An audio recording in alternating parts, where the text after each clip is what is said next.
vocês parem imediatamente a ouvir este podcast que não tem interesse nenhum e vão já ouvir o Ninguém Pode Comigo. RFM. O filme do K-Pop Demon Hunters é muito engraçado porque ele é muito, ao mesmo tempo que é muito inocente e muito vazio, acaba por ser muito profundo. Eu acho que acaba por mexer muito com várias gerações de forma global. Mexe com as crianças, é um filme animado, não é? Portanto, mexe com os miúdos e acaba por puxar os miúdos para ver televisão e para se imergir numa cultura que não conhecem. E, por outro lado, mexe com, se calhar, pessoas que já conheciam um pouco da cultura, muito em prol do próprio K-pop, que é um dos grandes tópicos ou uma das grandes explorações do filme em si. E o K-pop já cá está há muito tempo. Olá a todos e bem-vindos à nossa Watch Party, o podcast de cinema e séries da Renascença, feito por 3 jornalistas que nas horas vagas consomem muito conteúdo para vos dizer o que não podem perder. O meu nome é João Malheiro e eu acho que o Parasitas é dos melhores filmes desta década. E o meu nome é Daniel Espírito Santo e percebo tão pouco de cultura coreana, aviso já, que nunca vi Squid Game. Eu também não. Eu sou Inês Braga Sampaio e vi 3 temporadas de Teen Wolf. E pior ainda, vi vários episódios sem som porque me davam medo. E exponho esta minha vergonha/humilhação porque essa fraquinha série da MTV foi a rampa de lançamento da atriz principal do filme mais visto de sempre da Netflix. Ardent Cho é a voz falada, não cantada, de Rumi em K-Pop Demon Hunters, que no dia 3 de setembro ultrapassou os 266 milhões de visualizações, o que permitiu ao filme ultrapassar a primeira temporada de Squid Game em todos os tops da Netflix. Ou seja, não é apenas o filme mais visto. Nunca a Netflix tinha lançado algo tão popular, seja filme, seja série, seja o que bem entenderem, como K-Pop Demon Hunters. E, para nos falar deste fenómeno global e da cultura pop sul-coreana em geral, temos uma especialista do entretenimento e fã confessa de K-pop, K-dramas e etc. Entrevistou estrelas como Kobe Smulders, a eterna Robin de How I Met Your Mother, Clark Gregg, o Phil Coulson, da Marvel, John Noble, de Fringe e de Lord of the Rings, né? Seth Gillian, de Walking Dead, entre muitos outros. Começou como integrante de um projeto web dedicado a séries de televisão em 2014, teve um podcast durante 2 anos sobre esse tema, mas ao fim de 8 anos a trabalhar neste mundo, criou com uma amiga o TV Contraluz, um site dedicado à partilha de informação sobre televisão, com conteúdo focado principalmente em produções nacionais e nas séries que passam em canais portugueses. Falamos da Joana Henriques Pereira. Bem-vinda! Olá! Olá. Nossa, essa introdução foi tão bonita. Gostei imenso. Obrigada pelo vosso convite e por me receberem aqui, na vossa Watch Party. Estamos aqui para aparar as almofadas antes de vocês se sentarem.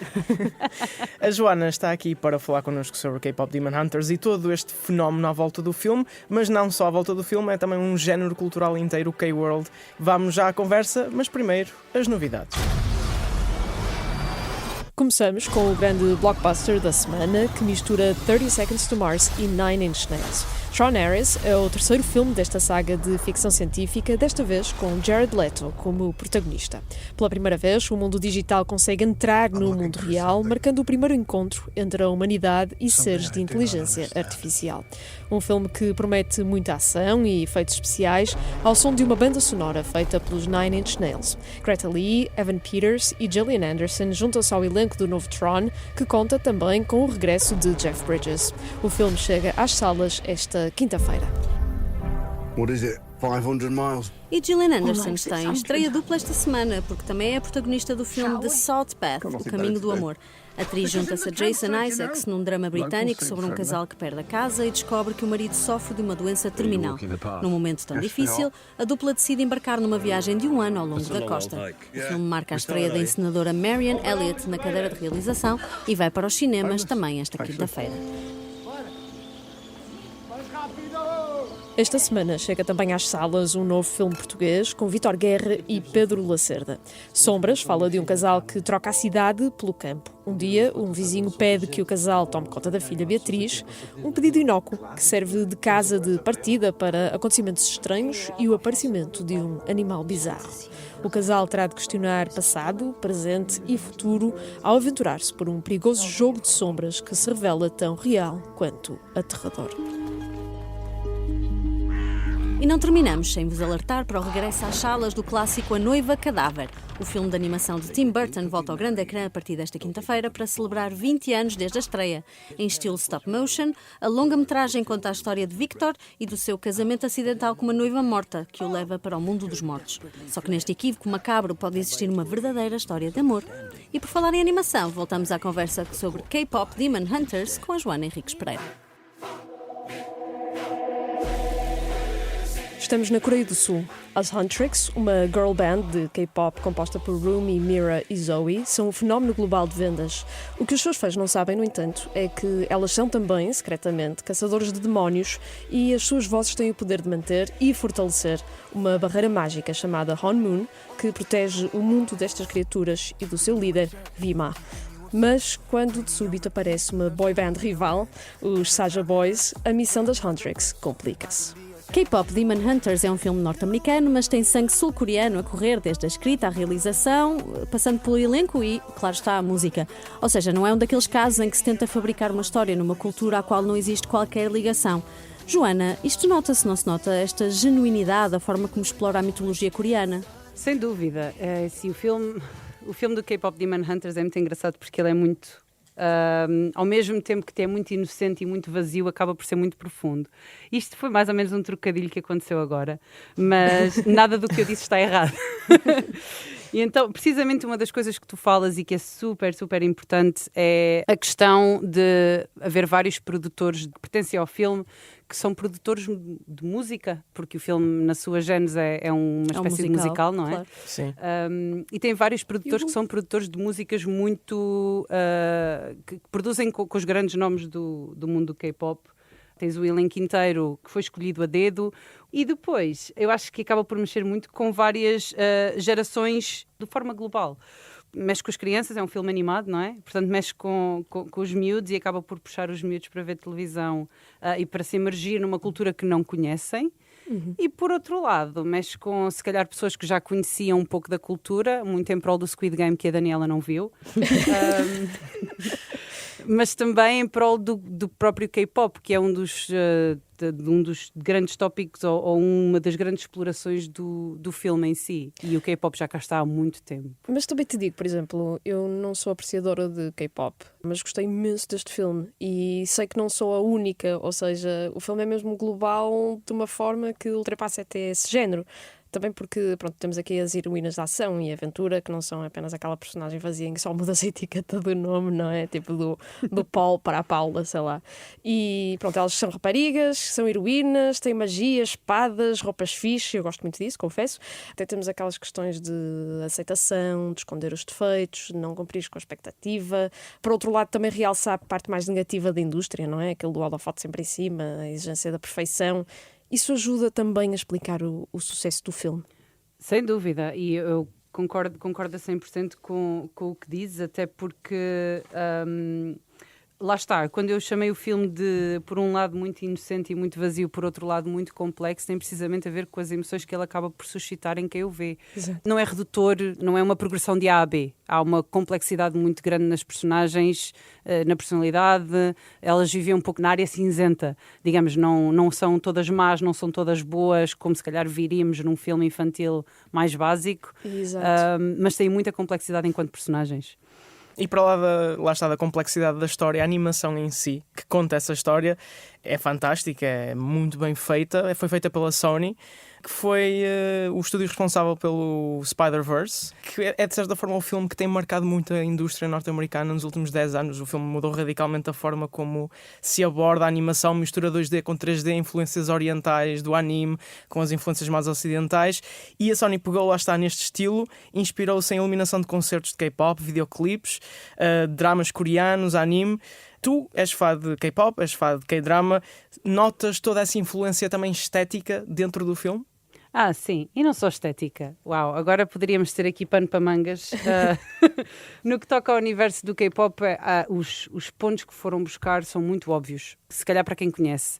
Eu acho que isto se pôde ver recentemente com a Taylor Swift, e vocês perdoem-me a volta que eu vou dar agora, mas há um motivo para isto. O fenómeno Taylor Swift que aconteceu, portanto, com a Eras Tour, que começou em 2023, não foi um fenómeno que se cingiu só aos fãs dela. escalou de forma global, muito em prol de uma espécie de relação parasocial que foi criada à vida dela, à forma de estar dela e ao crescimento que ela criou na sua própria tour. Isto no mundo do K-pop é 24/7. É disto que vivem, é disto que este universo vive. Este universo vive de levar os fãs, e atenção, eu falo como fã, mas este universo vive de levar os fãs numa viagem em que os fãs pertencem à vida dos ídolos, porque é assim que eles são apelidados. E o filme nota-se exato. isso, não é? Há uma Exatamente. grande expectativa e pressão até idol. de perfeição, não é? Exatamente. Eles são forçados a ser perfeitos, portanto nós vemos isso nas personagens principais do K-pop Demon Hunters, em que eles têm que ser exímios, não há qualquer falha que possa acontecer, incluindo, e segue uma curiosidade, muitos ídolos são impedidos de namorar na vida real, portanto isto acaba por mexer mesmo com a vida pessoal deles, de uma forma que se calhar no mundo ocidental não vemos tanto. Portanto, vemos isso nas personagens principais do filme, mas também vemos isso no lado dos fãs, na espécie de... Eu não lhe quero chamar obsessão, mas é uma devoção que existe às guerreiras, que são cantoras, não é? E que eventualmente essa devoção ao longo do filme depois percebe-se que passa para os Saja Boys, quando aparecem. É exatamente essa ideia e esse conceito de que os fãs estão tão próximos dos ídolos, que é falso já agora, para quem não conhece o mundo, é a coisa mais falsa que existe, mas que os fãs estão tão próximos dos ídolos que a coisa se torna numa relação muito, muito, muito parasocial. E essa relação está tão distinta no filme que é fácil. Primeiro é fácil identificar para quem conhece, mas mais engraçado ainda é que é fácil as pessoas deixarem-se levar. É fácil as pessoas deixarem-se levar pelas luzes, pelos light sticks. Para quem não sabe o que são light sticks, Sim, é sim. um dos objetos que os boy groups e as girl groups do K-pop usam nos seus concertos. Isso já se vê um pouco mais no mundo ocidental, que não se via antes. São aqueles pauzinhos que brilham, não é? Exatamente, as Sim, pauzinhos e, que Os brilham. Coldplay têm as pulseiras. A própria Netflix também lançou agora para K-pop Demon Pois foi, Hunters. pois foi. São muito inteligentes, de facto. E é precisamente para criar esse... É um token, não é? Eu convido quem nunca acompanhou, e mesmo que não sejam fãs, a acompanhar um lançamento de um álbum de uma banda de K-pop. É muito interessante. Há todo um movimento que é criado pelas próprias agências para que os fãs sejam levados a consumir. Vê-se acontecer isso no filme com os Saja Boys, que aparecem... Eu não quero dar muito spoiler para quem nunca viu o filme, mas que aparecem a meio do caminho e que de repente têm uma larga de seguidores que não tinham antes, porque eles são feitos a dedo. E já agora fica a curiosidade para quem não Os souber. chamados Industry Plant. Exato.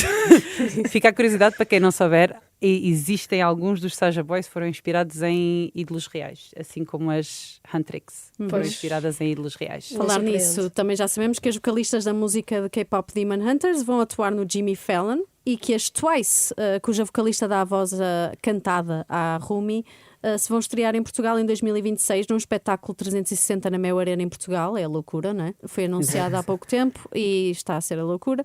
A música do filme bateu recordes no streaming em todo o mundo. O single Golden, que as minhas sobrinhas de 5 anos cantam melhor do que eu, Está na minha cabeça. Foi já. Eu com até- elas também. foi até número 1 global. As Huntrix tornaram-se o primeiro girl group a chegar ao número 1 dos Estados Unidos desde as Destiny's Child da Beyoncé em exato. 2001.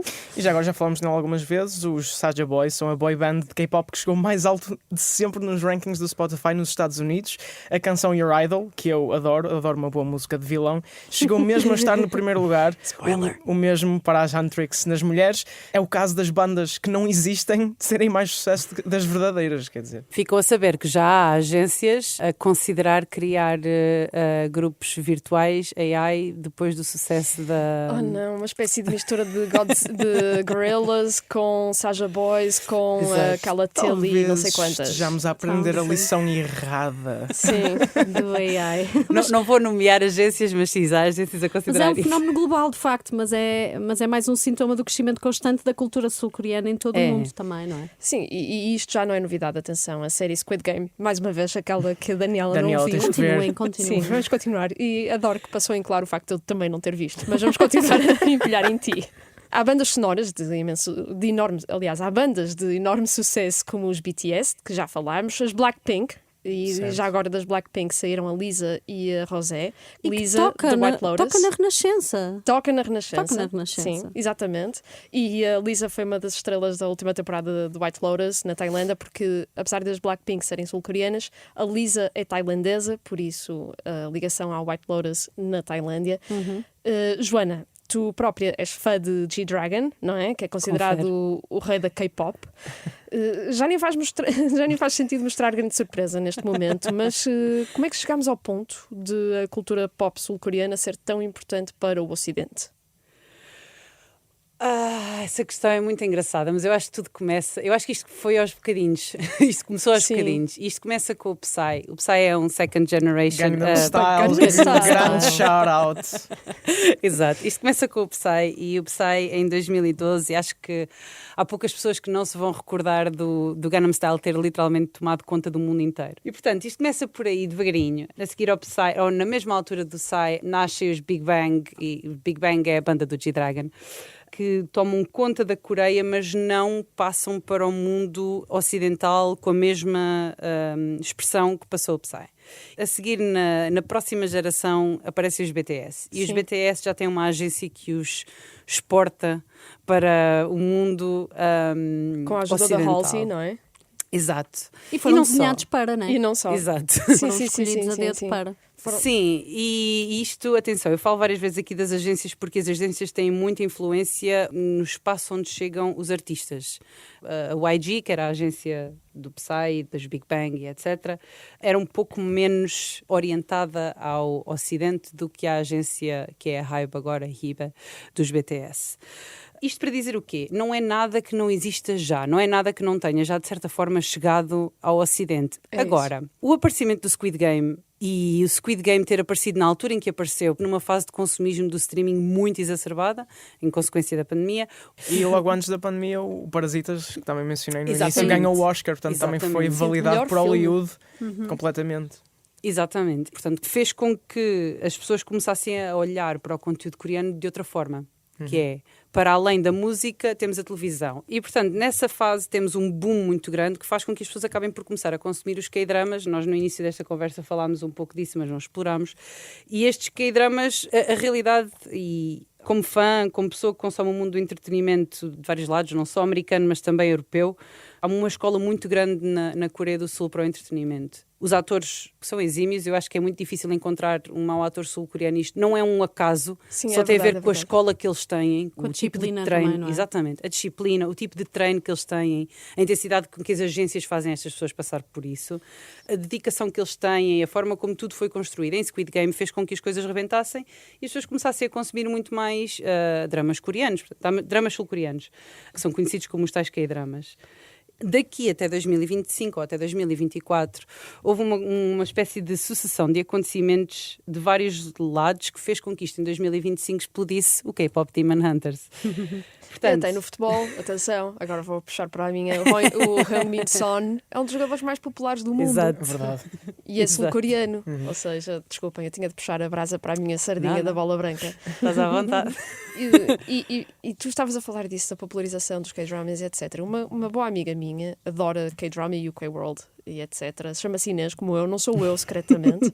A minha mãe consome K-dramas. É A minha mais mãe tem mainstream. 63 anos. É isso. É mais mainstream do que as coisas de que eu gosto. Mas podemos fazer aqui uma análise macroscópica da popularidade do K-World, mas não é isto que nós queremos neste momento, porque, Joana, temos-te aqui para o relato na primeira pessoa, porque tu és fã.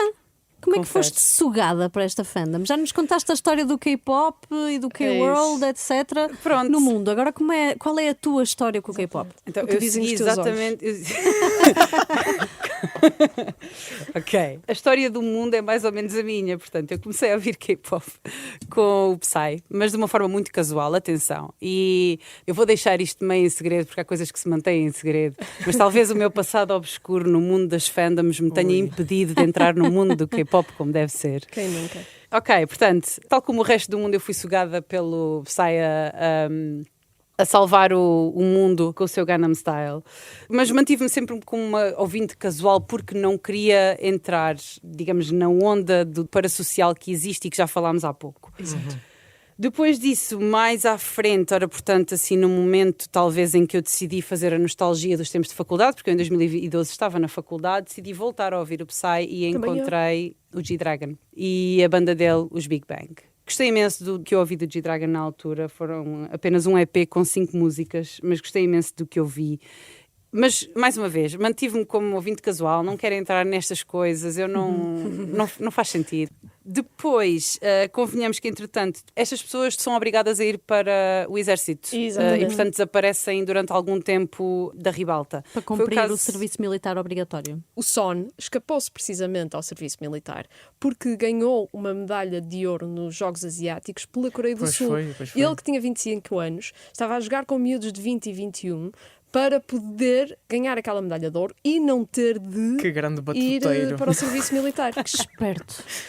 Mas voltemos à tua história. desculpa. Desculpa. Sim. Não há problema nenhum, está tudo tranquilo. Depois, em 2017, G-Dragon lança o álbum dele que eu descubro. Depois o rapazinho vai para o exército e desaparece outra vez da ribalta.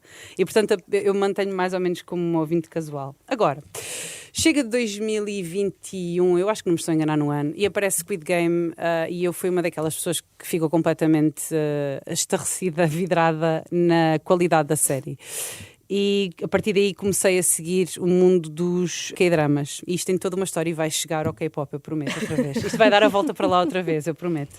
Com o meu projeto com a TV Contra Luz, eu acabo por consumir muita série de televisão, não é? Porque é sobre isso que nós falamos. E comecei a consumir imenso K-drama depois do lançamento de Squid Game. Entretanto, chega 2024, na segunda temporada de Squid Game, e uma das pessoas que regressa ao mundo do entretenimento coreano é um rapazinho conhecido como T.O.P. E o T.O.P. faz de Thanos na segunda temporada e terceira do Squid Game. O T.O.P. é o rapper da banda Big Bang, que é a banda do G-Dragon. E foi aí que a apanharam. terceira é de vez. Assim foi Já não conseguiste perfeitamente escapar. escolhida pelo comboio da E foi aí que a terceira é do de K-pop. vez. Exato. Porque depois eles acabaram todos por regressar. Portanto, o G-Dragon estava parado desde 2018, que foi quando terminou o turnê dele. Regressa em 2024 para os Mama Awards e para lançar o seu álbum, ao mesmo tempo que o resto dos membros da banda, Taeyang e Daesung, lançam também álbuns durante o ano de 2025 e dizem as más línguas que o T.O.P. vai lançar um álbum agora no final de 2025. E para o ano os Big Bang regressam para celebrar os seus 20 anos de carreira. Ouviram aqui primeiro. E tu foste recentemente a um concerto, certo? Fui recentemente ao concerto. Foi o único concerto que o G-Dragon decidiu dar na Europa, em Paris. E E como é que valeu a correu? pena? Valeu muito a pena, foi muito, muito bom. Ao nível do entretenimento, são 3 horas sem parar. Eu espero não ofender ninguém com a comparação que vou fazer, mas eu também estive no concerto da Taylor Swift. E o conceito que ela tem de espetáculo, um espetáculo que está produzido para o público, mas depois também está produzido para o cinema, que tem muito efeito visual, muita troca de vestuário, muita troca de cenário, é isso que o G-Dragon apresenta às pessoas também. Exato. Ok. Também levaste o teu Glow stick? O meu light stick. o teu Light stick, o oficial. pauzinho que brilha. Levei o meu pauzinho que brilha. Voltando só para aqui dar um jeito de conclusão ao K-pop Demon Hunters. Lá está, isto está a ter um sucesso enorme. Não vejo outro filme de animação que tenha tido o impacto que este filme teve até agora. Saiu em salas de cinema, lá está, e portanto está elegível. Acreditas que vamos levar o K-pop aos Oscars? Vamos. Já viste? Já vamos. Sim, porque, atenção, para mim este é dos melhores filmes do ano. Sim, Portanto, eu também estou o a levo. torcer completamente que este filme ganhe alguma Eu coisa. confesso que Eu não também é levo. mesmo nada a minha praia e adorei o filme. É isso? Achas, Joana, que este filme tem hipóteses de competir com as Disneys deste mundo? Por várias razões, eu acho que sim. Uma das razões é, sem dúvida, a qualidade. Há imensa qualidade musical, portanto, eu acho que do ponto de vista da música é capaz de acontecer qualquer coisa aí. Há imensa qualidade na produção de animação, também é capaz de acontecer qualquer coisa aí. E depois há outro ponto, que esse também dava para... Olha, deixa a sugestão para um dia destes fazer um episódio sobre isso, que é a questão da tendência e da trend, que acaba por acompanhar os Globos de Ouro, os Oscars e afins. Sim, sem dúvida alguma. Portanto, acho que há uma grande probabilidade de que isso apareça nos prémios, na Nos próxima Oscars. season de prémios. Nem que seja porque os Oscars precisam de pessoas a verem os Oscars. Exato. Querem uma Exatamente. curiosidade engraçada? Sim, Eu dou-vos sempre. uma curiosidade engraçada sobre isto. Que há uns tempos havia o rumor de que o T.O.P. ia ser nomeado a um Emmy. Então, os Emmys lançaram os nomeados num vídeo do YouTube. os fãs do T.O.P. dos Big Bang crasharam o YouTube para ver se ele ia ser anunciado ou não, e eles não anunciaram nem a categoria de ator secundário ao vivo, portanto obrigaram as pessoas a ir ver ao site, e quando chegaram lá o T.O.P. não tinha sido nomeado. É tristeza. Mas sim, portanto, sim, tens toda a razão. As audiências, estes grupos e estes fãs vão atrás, e portanto as audiências podem acontecer por causa disso. E o filme é bom? Ponto. É muito bom. O filme tem Exato. muitas nuances que ao início podem passar despercebidas, mas eu acho que vale a pena ver não só como apreciadores da música ou do estilo, mas também do ponto de vista de uma análise do guião, do argumento, da forma como tudo está feito. E é uma boa porta de entrada para quem não conhece este mundo. Joana, muito obrigada pela tua presença aqui na nossa Ora, Watch essa. Party. Mas calma aí que ainda não te vamos deixar fugir para o próximo concerto das Huntrix. Sim, não te preocupes que não te vamos sugar a alma, mas acontece que no final de cada episódio pedimos aos convidados que sugiram um filme ou uma série para os nossos ouvintes verem no fim de semana. Tens 30 segundos. Estamos Estás pronta? apostos. Siga. Quando quiseres. Ok, então, para continuarmos aqui no tema do mundo sul-coreano, eu vou recomendar Tomorrow. É uma série que está na plataforma Netflix, é um K-drama que está na plataforma Netflix, que é um dos meus atores favoritos e de muita gente, o Lee Soo-hyuk, e é uma série onde acompanhamos uma equipa de Reapers, caçadores de almas ou pessoas que acompanham os mortos até à próxima fase na sua vida. É muito interessante, prometo, e vale a pena os 16 episódios que tem. 29 segundos. Meu Deus! Parece que complementa bem K-Pop Demon Hunters. de facto, não é? Timing! Incrível, és das nossas campeãs já. Muito obrigada à Joana Henriques Pereira pela presença no Watch Party. Não se esqueçam que ela tem muito mais a dizer, não só sobre K-pop, mas sobretudo sobre séries e filmes portugueses no TV Contraluz. E no próximo episódio vamos ter mais um convidado para falar de cinema e televisão. Marquem no vosso calendário, temos uma nova Watch Party todas as semanas, às quintas-feiras. Até lá, podem ouvir este e outros episódios em todas as plataformas de podcast e no site da Renascença em rr.pt. Não se esqueçam de subscrever o feed do Watch Party na app que mais gostam de usar e de enviar as vossas sugestões para o e-mail watchparty@rr.pt. Este podcast tem sonorização de Paulo Teixeira e José Luís Moreira, com ilustração do Rodrigo Machado e apoio à produção de Lara Castro.